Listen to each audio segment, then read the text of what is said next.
ابو جہل کے بعد قریش کا سردار ابو سفیان کو بنایا گیا۔ یہ بنو امیہ سے تھے۔ اس طرح بنو امیہ کے وقار میں اضافہ ہو گیا۔ جمادی الاولی 3 ہجری میں قریش نے اپنا ایک قافلہ عراق کے راستے ملک شام بھیجا۔ یہ راستہ نجد سے ہو کر شام جاتا تھا اور مدینے کے قریب سے نہیں گزرتا تھا۔ اس قافلے کی قیادت صفوان بن امیہ کر رہا تھا۔ رسول اللہ صلی اللہ علیہ وسلم کو اس کا علم ہو گیا۔ آپ نے سیدنا زید بن حارثہ رضی اللہ عنہ کی کمان میں 200 سواروں کا ایک دستہ بھیج دیا۔ قریش کا قافلہ نجد میں قردہ نامی ایک چشمے پر پڑاؤ ڈال رہا تھا کہ سیدنا زید رضی اللہ عنہ نے اس پر حملہ کر دیا۔ نتیجہ یہ ہوا کہ پورا قافلہ ان کے قبضے میں آ گیا، البتہ اس میں جتنے آدمی تھے سب نکل بھاگے۔ صرف قافلے کا رہنما فرات بن حیان گرفتار ہو سکا۔ اس نے اسلام قبول کر لیا۔ مال غنیمت کی مقدار 1,00,000 درہم تھی اور غزوہ بدر کے بعد قریش کے لیے یہ سب سے زیادہ تکلیف دہ مار تھی۔ غزوہ بدر کے بعد غزوات کے سلسلے میں تیزی آ گئی۔ 3 ہجری میں غزوہ بحران، غزوہ غطفان، غزوہ حمیر الاسد اور غزوہ احد اس سال کامیابی سے لڑے گئے۔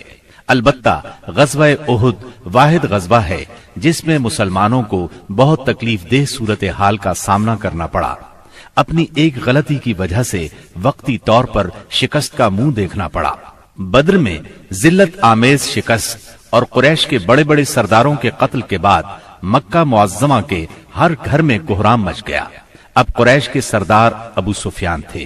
ان کی یہ ذمہ داری تھی کہ وہ غزوہ بدر کے مقتولین کا انتقام لیں۔ چنانچہ مشرکین نے بدر سے واپسی پر منت مانی کہ وہ جب تک مسلمانوں سے بدر کا انتقام نہیں لیں گے غسل جنابت نہیں کریں گے۔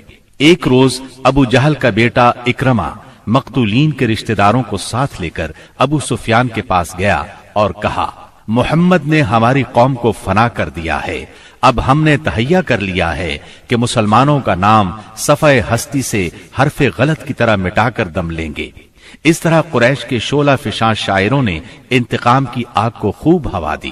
اس طرح سارا عرب گویا آتش فشاں بن گیا۔ ادھر مسلمان بھی یہ بات اچھی طرح جانتے تھے کہ قریش مکہ اپنے 70 سرداروں کا انتقام ضرور لیں گے۔